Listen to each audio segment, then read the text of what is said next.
Let's start with the Oscars. Finished in LA just a few hours ago, and Ross, of course, has been there all night and joins me live now from the Vanity Fair after party. Ross, oh, you've put in a shift. I was watching you when I went to bed, and then here you are this morning. Great stuff, though, but big shock overnight. I know you're still going. Big shock overnight, I guess, was Demi Moore. Everybody expected her to get the win, didn't they? And it didn't work out. No, and she spoiled my predictions, didn't she? I nearly got 5 out of 5. I got 4 out of 5. Although I must say that I was so delighted for Mikey Madison because I think she did deserve it. I did feel that it was Demi Moore's time, and the way that she had conducted herself, we did definitely feel that the Academy was going to give that award to her. But no, it went to Mikey Madison, and Nora, the big winner of the night. We've mentioned it before. It was brilliant as well for Take That. Greatest Day is featured in the movie, and it was played every single time that they went up to pick up an Oscar for Nora. So a great moment for our old pals in Take That. Sadly for Demi, it wasn't the win.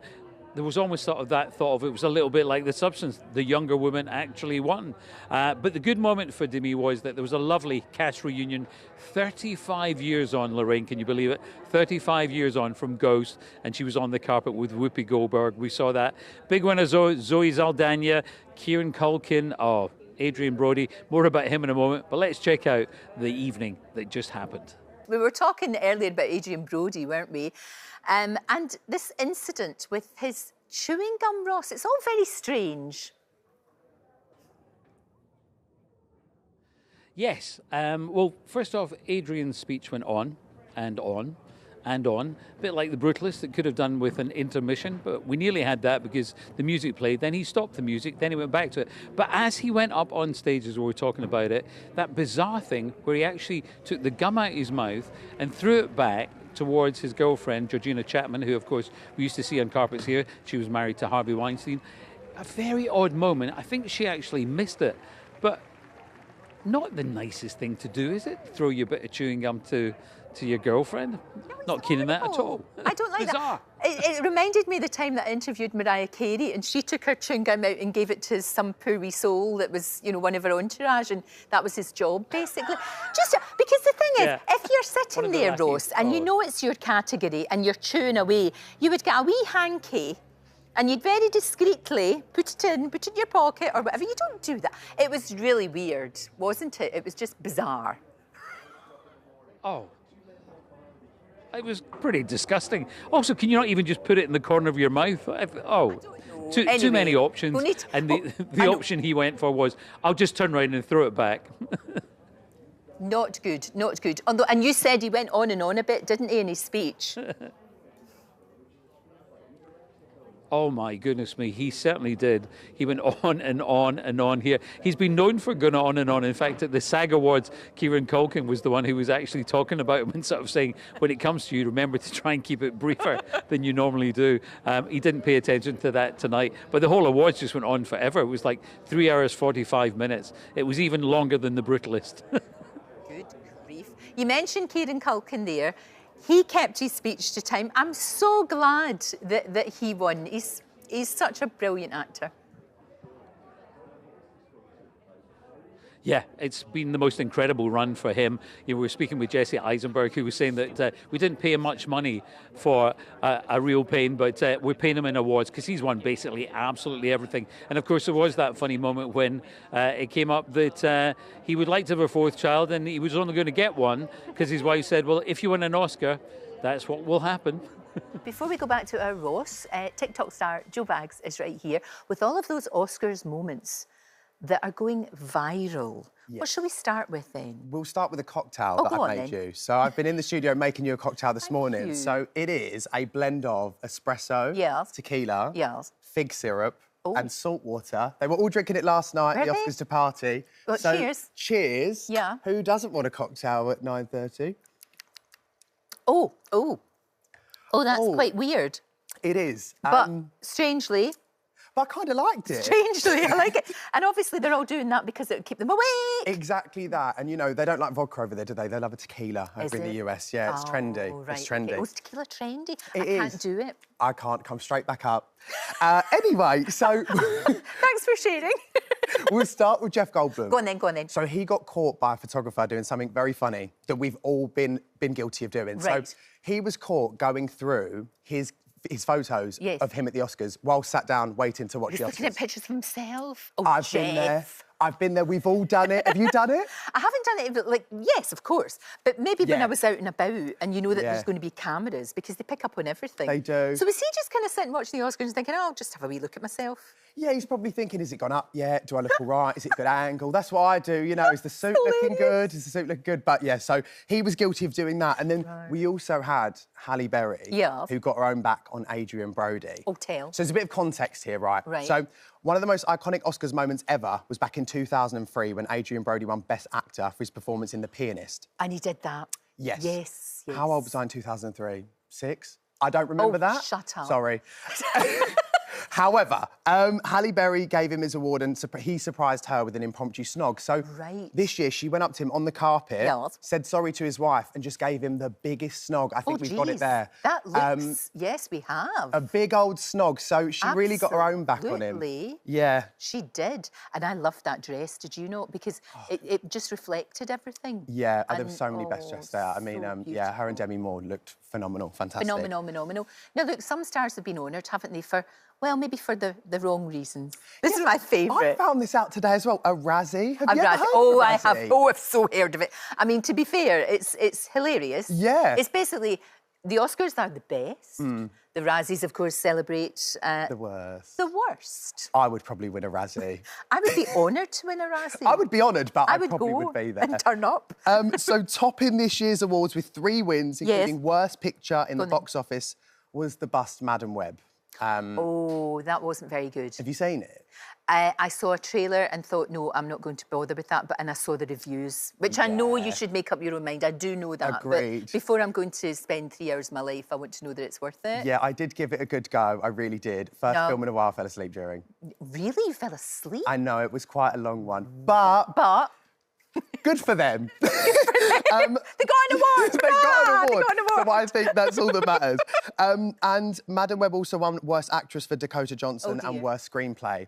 However, you can redeem yourself. Okay? Can you? Yeah. So Pamela Anderson got the, it's called a Razzie Redeemer Award. Oh, I didn't know there was such a thing as a Razzie Redeemer. Which is incredible. Right. So it's given to a former Razzie winner who has gone on to be celebrated in future work. So obviously she's done so well in The Last Showgirl. She looks phenomenal and she's doing so well at the minute. And so they've given her this because she had a bad time in the barbed wire in 1996. Oh, that was a bad... She won a Razzie for that. She did. I obviously hadn't seen that. Might give it a go, actually. No, don't. So, yeah, she got, she nabbed the Razzie, she's Razzie redeemed. Redeemer. How lovely. I know. Oh, I like that. How good for her. I may or may not finish that. I'll see how I go, because it might keep me awake. But thank you. Thank you so much. Thank you. For all the viral moments. I love it. That's all right. Right, let's rejoin Ross, shall we, on the red carpet. There was, well, Ross, as we would expect, a poignant moment to start this year's ceremony, wasn't there? Absolutely, just the most wonderful tribute to the LA firefighters and the first responders. I saw them earlier on as well on the carpet down at the Dolby Theatre, and they got the most magnificent cheer. It really was a lovely moment. One moment we were also looking forward to was the opening, because we knew it was going to be Wicked, we knew it was going to be Cynthia, and along with that other little person, Ariana, and it didn't disappoint. There was, though, Ross, another performance, caused a bit of confusion. We were expecting something that didn't quite happen. Yes, we knew there was going to be a Bond tribute. Tell you a little bit more about how I knew about that a little bit later. But the weirdest thing was that everyone thought, well, does this mean there's going to be a new Bond? Because it's the 63rd anniversary of James Bond. So it started off, you had Margaret Qualley from The Substance doing quite an interesting sort of somewhat dated dance sequence, and then you had Doja Cat, and then you had a wonderful moment, I thought, when the amazing Ray sang Skyfall. Now, on a red carpet earlier on, she lied to me because I said, you're doing the Bond tribute. Listen to what happened. Sensational. Oh. And I said beforehand, you're going to do the Bond, and you were like, no, no. They were like, don't say anything. I was like, okay. Oh, you kept it top secret in true James Bond style. But it was sensational. I mean, what a song to have to sing, following Adele. It's a tough, but you blew the roof off the place. Look, I tried my best.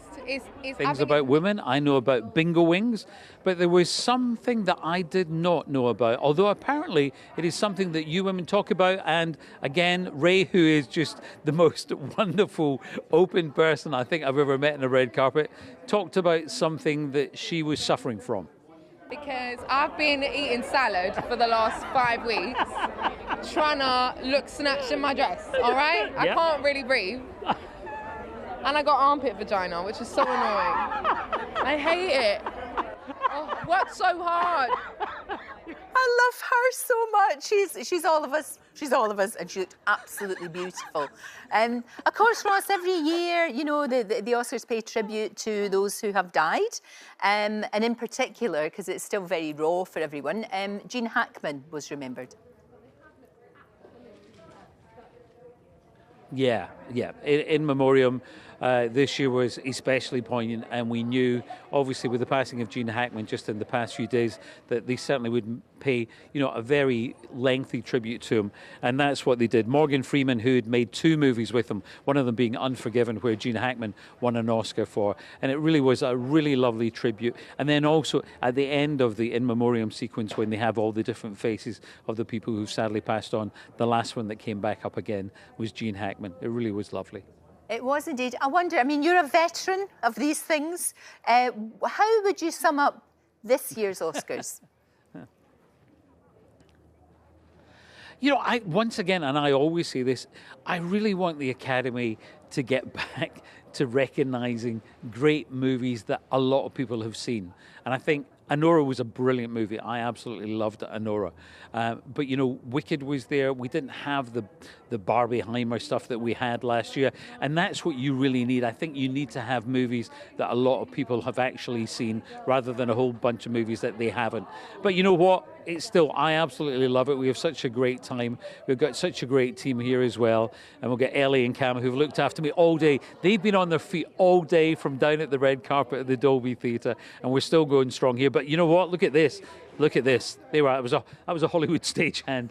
Here we are. Look at this. A little glass of bubbly to finish off the night. You deserve it. So I know you've got your cocktail there, so I'm going to cheers you. Cheers, my darling. Cheers. Well done. Well done. What a shift was put in by Ross. And you can watch all the highlights from the Oscars tonight, 10:45 on ITV1 and ITVX. Well, that's a wrap for this video. We hope you enjoyed it. We have all the best moments from the show right here on the channel. And if you like this video, then we think you'll love this one. See you next time.